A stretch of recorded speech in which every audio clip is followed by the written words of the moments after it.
चालू केलं. हा माझं नाव वगैरे सांग. माझं नाव संदीप केशव लपडे, राहणार मसरूळ. मी सोयाबीनची व्हरायटी केकेसी यांच्याकडनं JS 35 ही 11 नंबर 11 वरती पेरलेली आहे मोठ्या ट्रॅक्टरने. आणि पेरताना काळजी घेतली शक्यतो बियाणं खाली जाऊ नये. आणि हे बियाणं 100% रिझल्ट देतं उतरायच्या बाबतीत. मॉइश्चर व्यवस्थित असल्यानंतर बियाण्याची कूज होत नाही, काही नाही. आणि हे बियाणं पाहिजे त्या पद्धतीत आपण पेरू शकता. दाना आणि टप्पूर, कलरबाज आणि मोठ्या झाडांची वाढ एक 1.25 महिन्याचे झाड तुम्ही बघू शकता. 1.25 महिन्याचं पेर आहे. झाडाची क्वालिटी फुटवा आता फुटवा धरण्याच्या स्थितीत आहे.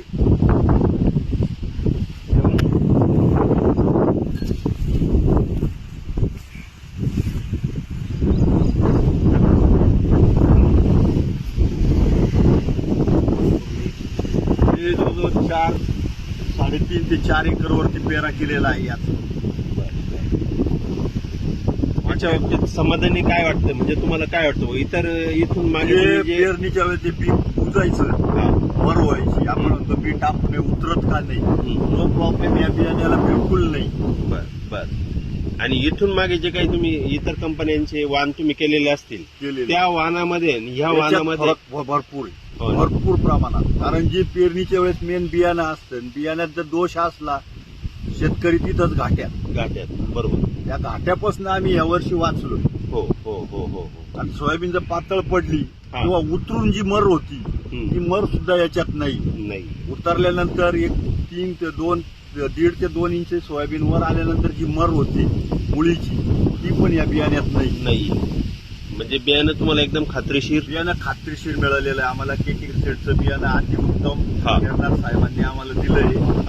आणि एकदम म्हणजे हे दोन्ही सीझन चालतं. दोन्ही सीझनला चालतं. म्हणजे हे तुम्ही टोकन पद्धतीने जरी करू शकलं तरी तुम्ही करू शकता. उत्तम. तुमची जर मेहनत असली तर टोकन पद्धतीने तर अतिउत्तम करता येईल. हो ना. एका एकरला किती वापरलं तुम्ही? मी वापरलं साधारण 25-26 किलो. 25-26 किलो एका एकरला पडले. अंदाज. धन्यवाद दादा. तुमचा नंबर मला सांगा ना एकदा. माझा नंबर 94 21 70 82 12. ओके.